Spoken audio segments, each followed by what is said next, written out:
جائزے میں خوش آمدید۔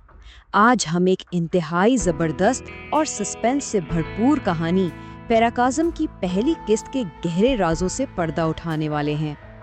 یہ کوئی عام سی داستان بالکل نہیں ہے، بلکہ متوازی دنیاؤں، خاندانی رازوں اور بظاہر ایک دوسرے سے بالکل مختلف کرداروں کا ایک ایسا جال ہے جو آپس میں جڑا ہوا ہے۔ آئیے ان کرداروں کی الجھنوں اور کہانی کے ابتدائی حصے میں چھپے اسرار کو مل کر سلجھاتے ہیں۔ ذرا غور کیجیے گا، کیونکہ ہر ایک موڑ پر ایک نیا اور حیران کن راز ہمارا منتظر ہے۔ تو آئیے اس سفر کے اہم پڑاؤ دیکھ لیتے ہیں۔ ہم آغاز کریں گے کوئنز ٹاؤن ہسپتال کے راز سے، پھر سوات کے ایک تلخ خاندانی اشیائی اور ایک محبت بھرے گھر کا تقابل دیکھیں گے۔ اس کے بعد دادا کی فکر مند دعائیں اور آخر میں رحاب کی آزاد پرواز کا ذکر ہوگا۔ پہلا حصہ، کوئنز ٹاؤن کا راز، برف پوش منظر اور ایک اجنبی کی نگہبانی۔ کہانی کا آغاز ہی ایک زبردست اور پراسرار منظر سے ہوتا ہے۔ تصور کریں کوئنز ٹاؤن نیوزی لینڈ کا علاقہ، جہاں ہر طرف سردیوں کی برف کی سفید چادر بچھی ہے، اور پھر ہاسپٹل کا ایک خاموش کمرہ جہاں سسپینس اچانک بڑھ جاتا ہے۔ بستر پر ایک بے نام لڑکی وینٹیلیٹر کے سہارے زندگی اور موت کی کشمکش میں ہے۔ حیرانی کی بات یہ ہے کہ پچھلے 3 ہفتوں سے وہ بے ہوش ہے اور کسی ایک بھی رشتہ دار نے اسے ڈھونڈنے کی زحمت نہیں کی۔ وہ بالکل تنہا ہے، سوائے ایک 27 سالہ اجنبی کے جو لگاتار اس کے پاس موجود ہے۔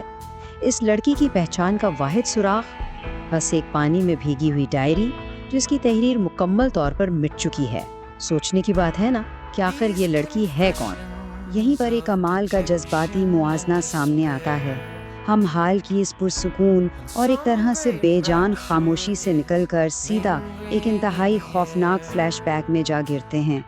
ایک طرف کوئنز ٹاؤن کے اسپتال کا وہ خاموش اور جراثیم سے پاک کمرہ، اور دوسری طرف ماضی کی ایک جھلک، جہاں سوات کی تنگ سڑکوں پر ایک شخص دیوانہ وار پاگلوں کی طرح گاڑی دوڑا رہا ہے۔ وہ اپنی موت کے منہ میں جاتی ہوئی بیوی کی جان بچانے کے لیے وقت سے ایک ہاری ہوئی جنگ لڑ رہا ہے۔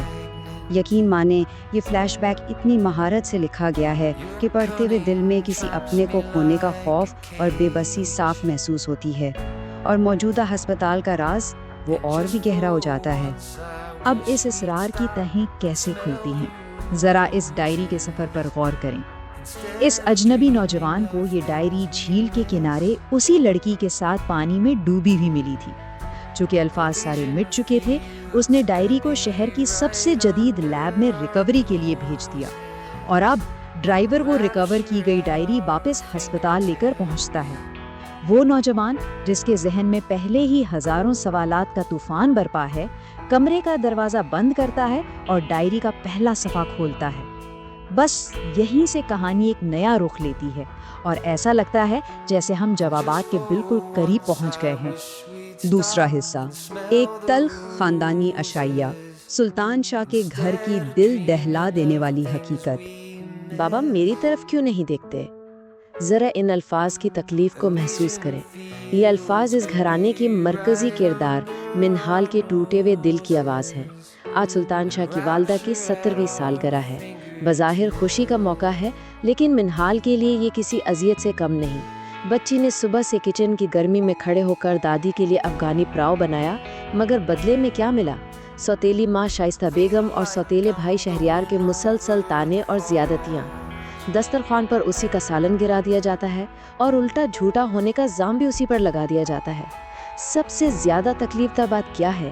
اس کا اپنا سگا باپ سلطان شاہ یہ سب دیکھ کر بھی بالکل خاموش رہتا ہے، بلکہ الٹا منہال کو ہی چھڑک دیتا ہے۔ وہ روتی ہوئی اپنے کمرے میں چلی جاتی ہے، لیکن اس گھر میں اس کے آنسوؤں کی کوئی قیمت نہیں۔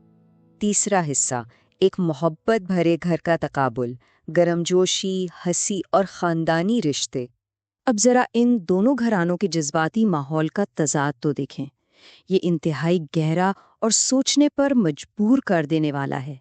ایک طرف سلطان شاہ کا گھر ہے، جو شائستہ بیگم کی ظالمانہ فطرت اور کڑوے تانوں سے بھرا ہے، اور دوسری طرف اسی وادی سوات میں مرتضیٰ کا گھر ہے، جہاں ہانیہ کی نرمی اور وقار کا راج ہے۔